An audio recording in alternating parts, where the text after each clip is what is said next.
Tere jälle, Karel tegutseb ja majandab siin ja ei saa üle ümber me oma Nissanist siin. Viimases episoodis, kes nägi, kenekas andis otsas. Nüüd see kenekas on siin ka, ma pesin ta siin puhtaks vahepealt. Me võime näidata, et seda kutsutakse kollektoriks siin, et kollektorist ei ole põhimõtteliselt mitte midagi järgi, et see peaks ilusti niisugune vaskring olema ja siin ei tohiks sooni olla. Aga see on nagu nii otsa saanud, kui vähegi otsa saab saada. Ja siin on teisel pool sees kutsutakse neid harjasid, need, mis need pulgad seal 2 tükki all on. Ja need on ka siis täiesti ära kulunud. Tegelikult saaks seda kenekat taastada ja ma arvan, me taastamegi ta ära. Ja see kenekas jääb siis nii-öelda tagavaraks meile. Et need jupid on saada, aga lihtsalt mul on kiire, mul on vaja sõita, et siis sai tellitud uus kenekas. Aga tuli siuke jurrakas siis. Ma ei tea, seda tootja on küll siuke mingi Jakoparts.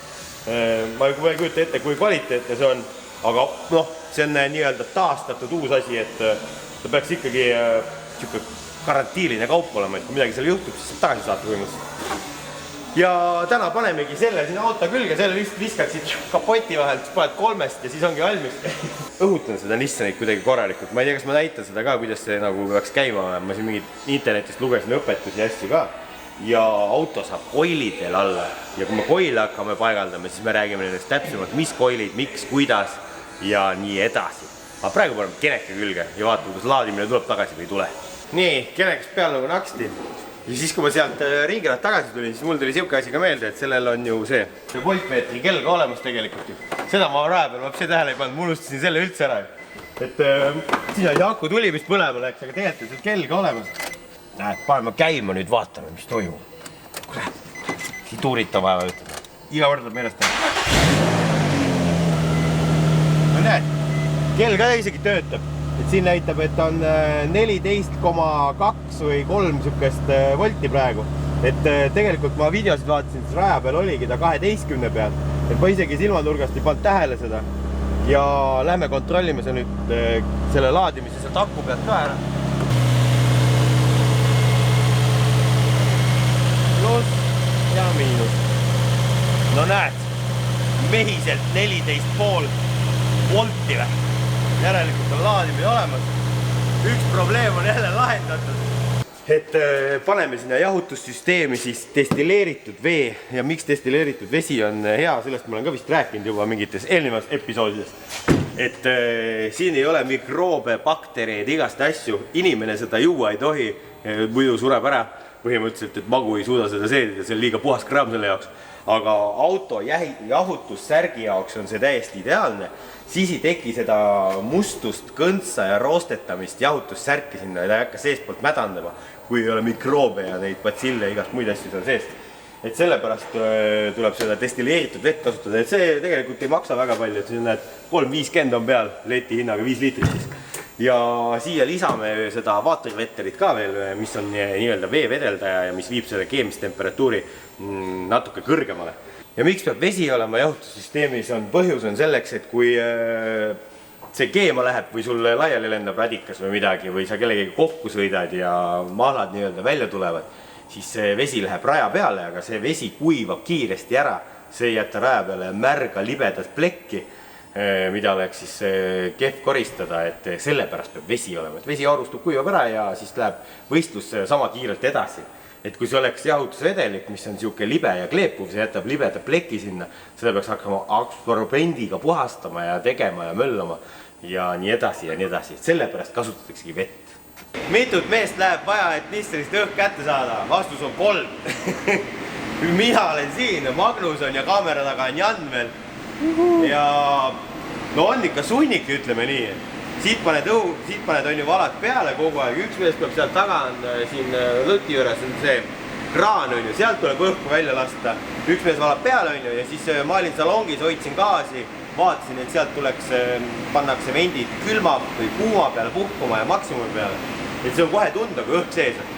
Kui õhk on sees ja on auto tühikäigul, siis tuleb sealt nimale leiget õhku ja nagu sa hakkad pööret hoidma, hakkab kuuma tulema. Nagu gaasi maalaselt tuleb jälle külma. Ja siis kui Magnus keeras korgi lahti, hakkas jälle kuuma tulema, tuli õhku sealt. Siis saab siit otsa, peab kähku peale valama. Et see on siuke protsess, et mina siin head nippi ei oskagi öelda. Võib-olla on mingid kõvemad JDM-i mehed, kes oskavad öelda. aga me kuidagi moodi puserdasime selle õhusid kätte. Praegu laseme tal natuke vaibuda siin, et termostaat tuli lahti, ventikatest tuleb ka külma või tähendab kuuma õhkusid. Et kui ventikas töötab ja siit tuleb külma õhku täitsa, siis see on ikkagi õhumull sees ja ventikast või see jahutusradikast ei käi see jahutusvedelik läbi või vesi või noh. Üle keeruline värk on kõik. Tundub, et saime ühele poole ja eks lõplik tõde selgub jälle rajab ja mis järgmisena õhku lendab või ära laguneb. Aga no loodame, fingers crossed, et midagi seekord ei lähe katki. Ma panen endale siia meelde tuletuseks, et ma 2 korda ühe reha otsa ei astuks. Ei näpi seda, keegi ei näpiks seda. Sellepärast, et siit võid saada siukse ootamatu litaka, et vähe ei ole, kui sa selle lahti keerad. Kui vaagil on, saad kruttida seda hästi palju ja seal on see õhutuskanal, kuhu see läheb alla, siis siit tuleb kohe pahvaka, hüppab see kork ise eest ära. Muidu ikka auto juures inimesed käivad, räägivad ja tahavad näppida igast asju, purss kaev jälle. Pidulikult kork peale ja ei näpi. No vot.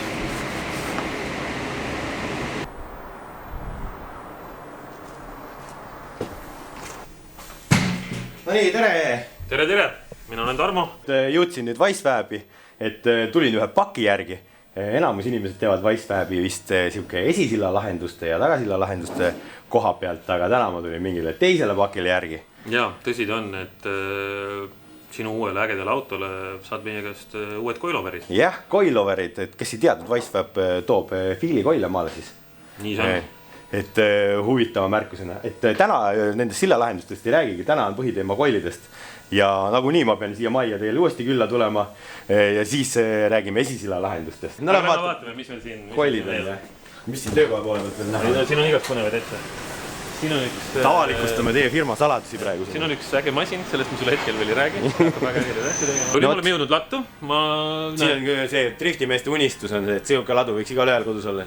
Palju häid tükke koile. Pean tunnistama, et see ladu on suhteliselt tühi ja see on olnud laeni, et me ootame USA-st ja järgmist saadetist ka, et eriti just off-seasonil nagu praegu lõppemas on tegelikult see amortide müük järjest kasvanud, et Feeli coiloverid on siis Ameerikast pärit, selline mees nagu Odie Batches, Formula Drifti sõitja.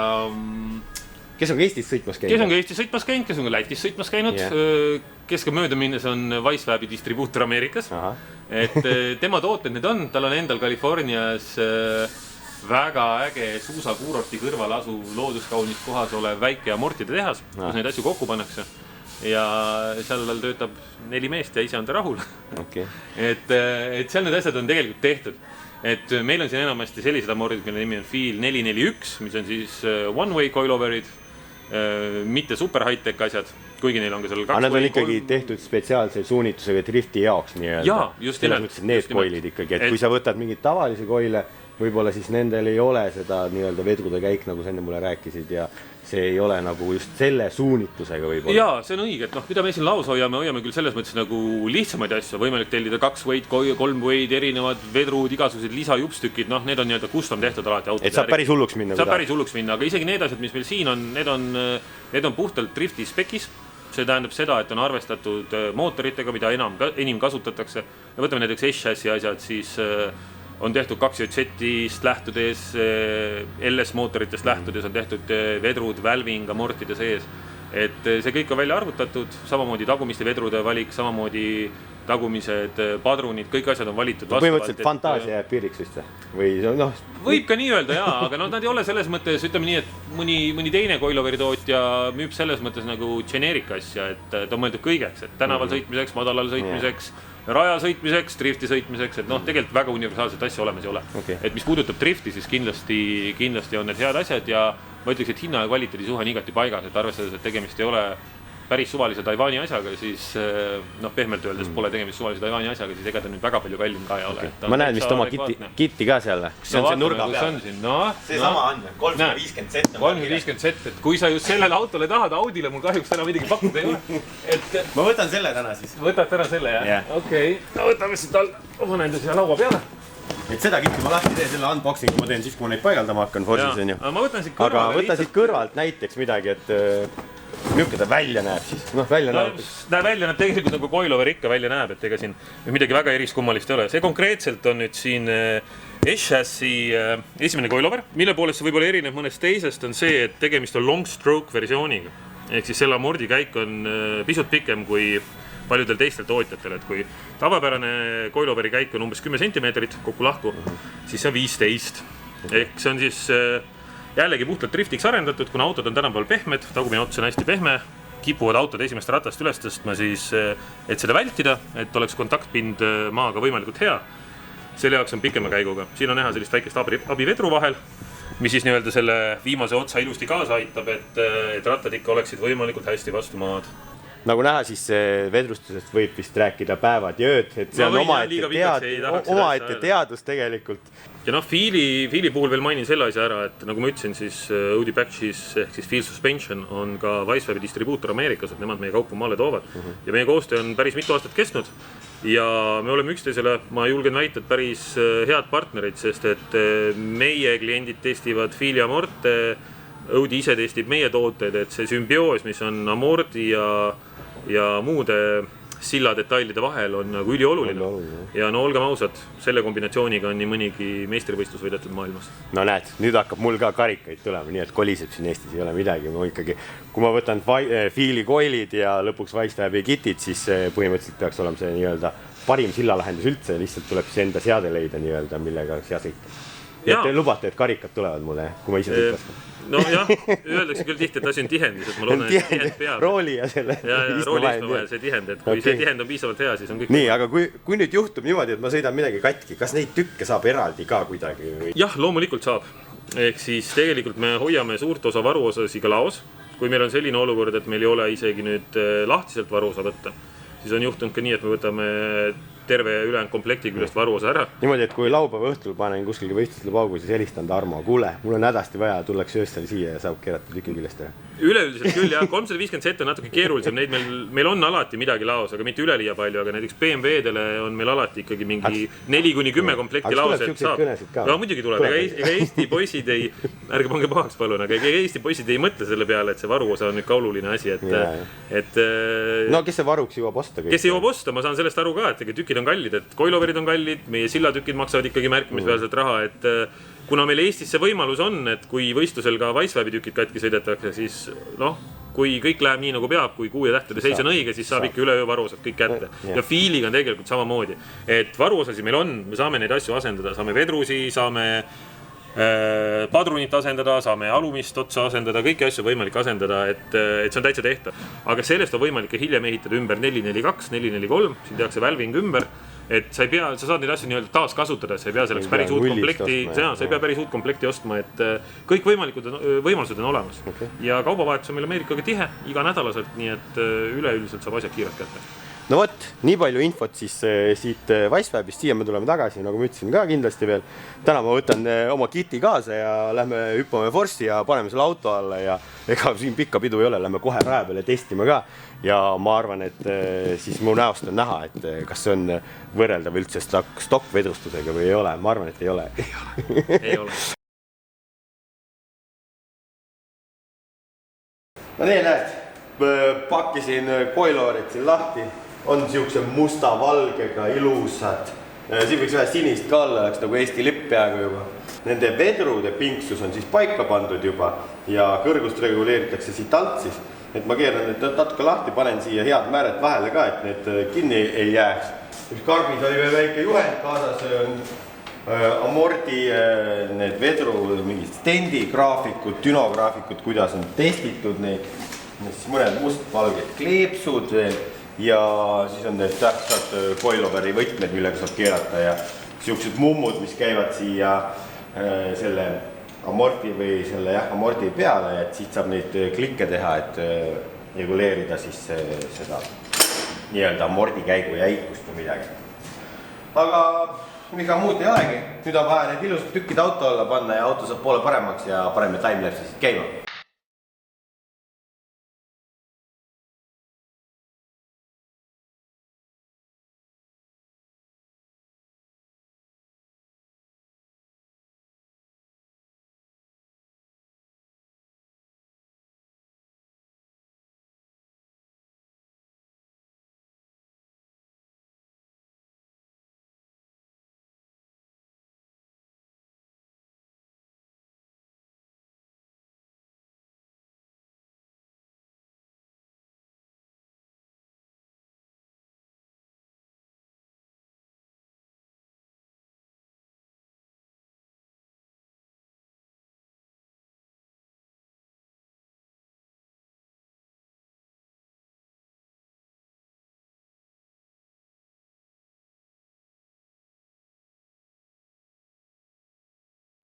no nii, eest tegime ära, eest midagi keerulist ei olnud. Seal on nagu kõik tavaline, aga taga on siuke huvitav süsteem, et see vedru käib eraldi kere ja siis ühe õõtsa vahel ja mort on eraldi. Aga uus nii-öelda kutsutakse seda true coilover on siis ühes tükis amordi ja vedruga ja siuke erinevus originaalist. Ja selle jaoks, et nende amortid saab reguleerida siit on ju, ülevalt klikkidega. Selle jaoks müüakse tegelikult pikendusotsasid siia, mis tuleb siit, puurid siia augu ja tuleb siia üles, siit saad selle raami vahelt keerata.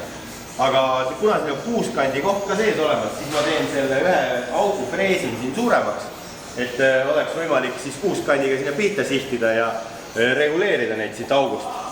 Et kui me vaatame siia rattakoopasse, tule vaata siia ka korra. Et see vedru pocket on siis siuke on ju. Et seda tehakse nii-öelda, et delete on ka olemas, et tulebki lihtsalt sirge pulk, mis on reguleeritav. Ja kui sa koilidega lased auto madalamaks, siis enam tehase need reguleerimiskohad ei võimalda enam sulle seda ratast normaalselt püsti saada, kuna auto läheb madalamaks ja need silla nurgad ja asjad muutuvad. Et see koil käib põhimõtteliselt siia, naksti.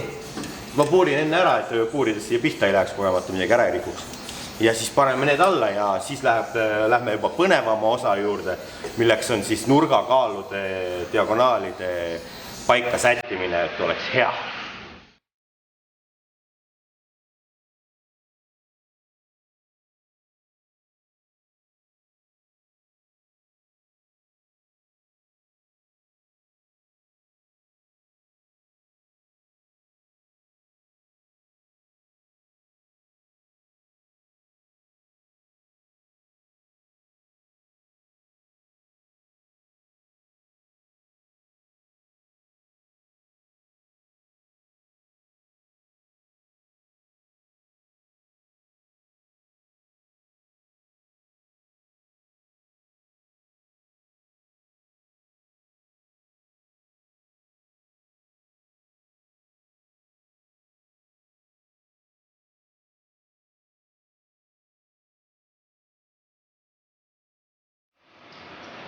Parel analüüsis.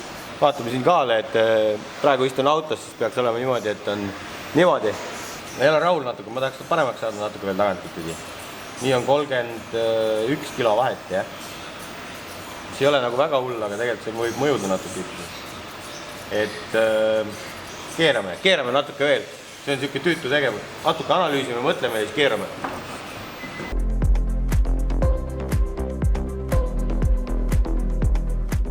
Protsessor peas juba põleb numbrite arvutamisest ja mõtlemisest, kust mida keerata tuleb, et see on see siuke kõige tüütum töö selle ju, et nagu te nägite, see tõstud käisin üles alla, Jan keeras, mina keerasin, kõik keerasid igale poole.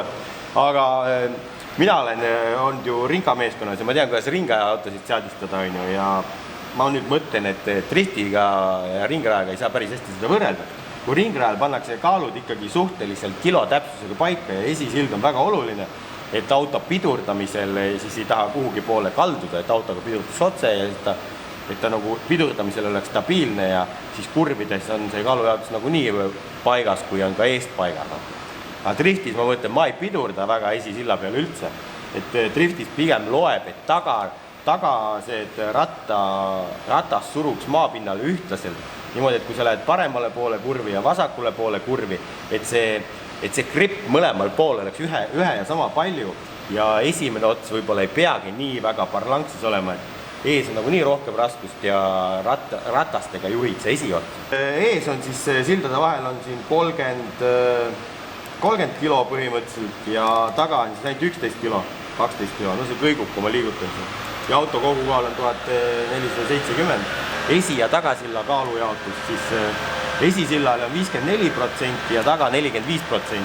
Et see peaks ka suhteliselt okei olema.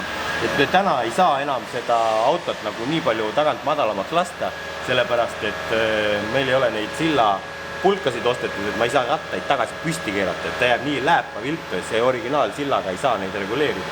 Et sellepärast ta jääb praegu nii, proovime, kuidas nii sõita on ja tulevikus, kui vaja on, saame muudatusi teha. No nii, koilid sai reguleeritud, praegu on auto siis siukse kõrguse peal, tagant on natuke madalam kui eest.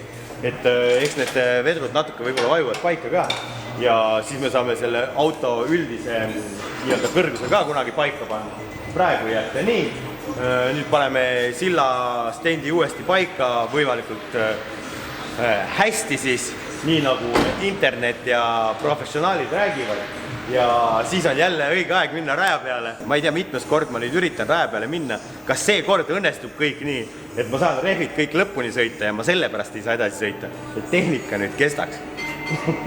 Loodame parimat.